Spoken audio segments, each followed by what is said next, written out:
Conservative Brexiters have reacted angrily to the Prime Minister's talks with Jeremy Corbyn and predicted open revolt. So let's get the views of the chairman of the Eurosceptic group of Conservative MPs, the ERG, Jacob Rees-Mogg, who joins us now. Thank you very much for being with us this morning. So does it fill you with optimism that Jeremy Corbyn is now part of the Brexit process?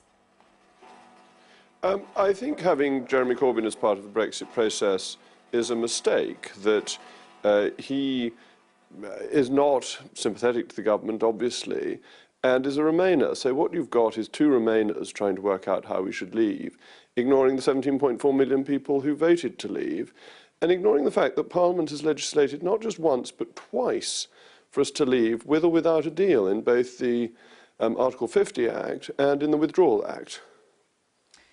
The thing is, you say that Parliament has legislated to leave without a deal, but it's also voted consistently against leaving without a deal. And as Theresa May says this morning, the reason she's had to reach out to get a compromise with Jeremy Corbyn is because she simply can't rely on Conservatives on her own side to back the deal.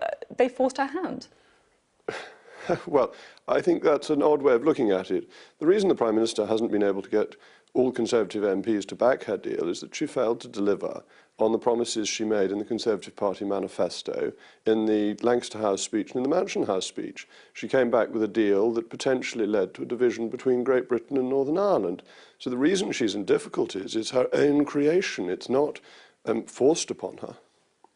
But at the same time, the Conservative Party has failed to back the deal on the table. It's failed to get enough support for a no-deal exit, which some on the backbenchers would like to see. So what is the solution? Well, I would question the failed to get enough support for a no deal. That you're quite right that Parliament has passed motions objecting to a no deal Brexit, but it passed a law, indeed two laws, that provided us for us to leave on the 29th of March, subsequently delayed. And law trumps motions, and the Prime Minister could have taken us out on the 29th of March. It was the Prime Minister who asked for an extension. It was a Prime Minister who changed the date by prerogative power from the 29th of March to the 12th of April. This all rests with her and upon her shoulders. She has made, the Prime Minister, Mrs May, has made active choices to stop us leaving, and she deserves to be held to account for that, because people ought to know the truth of the position, rather than trying to blame everybody else, blaming recalcitrant MPs and other Conservatives. If the Prime Minister had done what she'd said in the first place and had stuck to the law as set out in two acts, we would have left the European Union by now. I wonder, though, if actually there is an argument that Conservative Brexiters like yourself do need to shoulder some of the blame if, as many expect, the talks with Jeremy Corbyn lead to a softer Brexit, or indeed no Brexit at all. I mean, you've consistently whipped opinion against Theresa May's deal. You described it as risking making Britain a slave state to the EU, of risking paying £39 billion for nothing. I mean, it's no surprise she's failed to get the support when people such as yourselves have been so opposed to the deal, even though you did have the last-minute conversion. Well, I voted for it the last time out because I thought it was the least bad option. That's absolutely correct. But the least bad option because of the way decisions are being made by the government. What I said about a slave state and 39 billion for nothing remain absolutely true, that Mrs May's deal would leave us for 21 months subject to EU law and EU judges without any say over it at all, and paying £39 billion without any guarantee of a free trade deal. Two of the reasons why it's such a poor deal, the greatest reason, of course, being the potential to split up the United Kingdom at the behest of the EU, which is why I said last week that if we are forced to remain in, we should be the most difficult member possible, because I don't think the EU in its jargon has behaved towards us with sincere cooperation. I don't think sincere cooperation could possibly include trying to break up the unity of a member state when it leaves the European Union. And therefore I think we no longer are obliged to follow sincere cooperation in return. And when the multi-annual financial framework comes forward, if we're still in, this is our 1 in 7 year opportunity to veto the budget, and to be really very difficult. And I hope that any British Prime Minister would take that opportunity. Can you just spell out, I mean, you talked there about vetoing a budget. What exactly do you mean by being as disruptive as possible? Well, many things are taken over now by qualified majority vote, and there's nothing we can do about them. In terms of the budget, each annual budget is set by majority voting, but the 7-year budgetary framework requires unanimity, and therefore we could veto that. We'd also be able to stop Mr. Macron's plans for further deep integration, because those would almost certainly require treaty change. So as they began to progress, if we were still a member, we would be able to stop them. So I think it's trying to stop further integration and trying to ensure that it doesn't cost us any more money. So these would be things that weren't just difficult for their own sake, but were also in the British national interest if we were still a member state. You see, listening to you speak, it sounds as if we have an awful lot of power while being a member of the European Union, when I actually thought that the whole point of trying to leave was to get sovereignty back. I know some people have said that in response to what I said, but I don't think they're looking at the detail. We can veto the budget 1 year in 7. For the other years, we just have to take the budget that is delivered under that framework. All our laws on agriculture, on fishing, on trade come from the European Union, and we can be outvoted. We are one of 28 members. That we can't set our own VAT system in detail. We can't take VAT off domestic fuel, for example. Little things like that that are very important to people's livelihoods. They're set by the European Union. We can't control our borders. So no, this doesn't undermine the general view that far too many laws come from the European Union and that we don't have democratic control over it. But what it does show is that if they keep us in, if they haven't behaved with sincere cooperation, what is sauce for the goose is sauce for the gander. So I wonder, then, we're talking about the possibility of staying in the European Union longer than many people expected.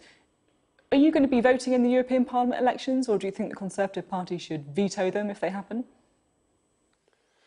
Oh, well, if we're still in, of course we should have European elections. It would be quite wrong. And it's fascinating, all the people who want to stay in the European Union rather dislike democracy. They don't much want the next set of European elections, and they certainly didn't like the referendum. And this is part of the problem with the EU, that it's a scheme of imposing things on people rather than on having proper democratic engagement. But yes, if we had those elections, I would vote in them, and I would always vote for a Conservative candidate. Talking about another election, lots of people are thinking that it may be that a general election is around the corner. Are you concerned, like some of your colleagues, that by inviting Jeremy Corbyn in to thrash out a Brexit compromise, Theresa May risks legitimising him and potentially putting him in to number 10? Well, I think you raise a very important point, that there is an irony at the very minimum of saying one week that one thinks Mr. Corbyn is dangerous and unfit for office, and the next week deciding to cohabit with him. Not both of those statements can be true, and I think the Prime Minister risks giving a degree of credibility to Mr. Corbyn and undermining the general thrust of the Conservative argument that he is a Marxist who would be dangerous to this nation's interests. So, yes, I think your fundamental point is right. If there was a snap election, would Labour win? That's a really interesting question. If you look at the Newport by-election, both the Labour Party and the Tory Party saw their vote fall, theirs by slightly more than ours. Neither party is in touch with all of its electorate. So 70% of Conservative voters now identify as Leavers, and the Labour Party has 2 electorates, one that is very pro-Remain and one that is very pro-Leave, and the Labour Party is alienating one part of its electorate. So I think it's simplistic to say that Labour would win simply because the Tories don't look at the highest point of their fortunes at the moment. And who, if there was to be an election, who would you like to lead the Conservatives into that election? We know that you've spoken quite warmly about Boris Johnson in the past. Yes, well, the Prime Minister has said that she will stand down before a general election, and that's an important point to remember. And she's also said she will stand down in the event of her deal going through.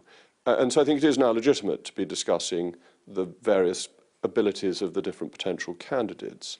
And you're quite right, I think very highly of Boris Johnson, who managed to win in London twice in a Labour area, has a great connection with voters, is a clear Eurosceptic, but otherwise is very much in the middle of the Conservative Party. He's not particularly a factional character beyond the European issue, and therefore I think could unite the party and win an election. But we're lucky we have many other good candidates as well. Talking about uniting the party, a lot of people have been talking about the possibility of what's been known as BAMBA, a Boris Johnson Amber Rudd dream ticket. Is that something that you'd support? Well, I've always thought highly of Amber Rudd. She's a very long-standing friend of my sister's, as it happens, and a person of first-class capabilities. I happen to disagree with her on the European issue. And there will come a time, though we may find this difficult to believe at the moment, when there are other things to talk about than Europe. And at that point, we will need all the talents that are arrayed within the Tory party, not just those of Brexiteers. I mean, I can't help thinking, though, that you would be in a much better position if you did want to impose a new leader on the Conservative Party if Brexiters like yourself hadn't moved too early to launch that confidence vote against Theresa May. The whole picture would be completely different because it gave her that protection for a whole year back in December. I mean, looking back with hindsight, did you botch it? First of all, can I quibble on the word impose? Because fortunately, the new leader, when that time comes, will be voted for by the mass membership of the Conservative Party. But the general thrust of your point, these things are always difficult to time. I think had we had a new leader in December, we would not be in the position that we are in now. I think the blame for this muddle rests firmly on the Prime Minister's shoulders. Would we have a better chance of doing it now? It's very difficult. Bear in mind, 2/3 of backbenchers voted against the Prime Minister last time, and the payroll is always likely to vote for a leader of the party, because otherwise members of the payroll ought to resign. So would we have a better chance now? It's hard to know, but what's done is done. It's no good crying over spilt milk.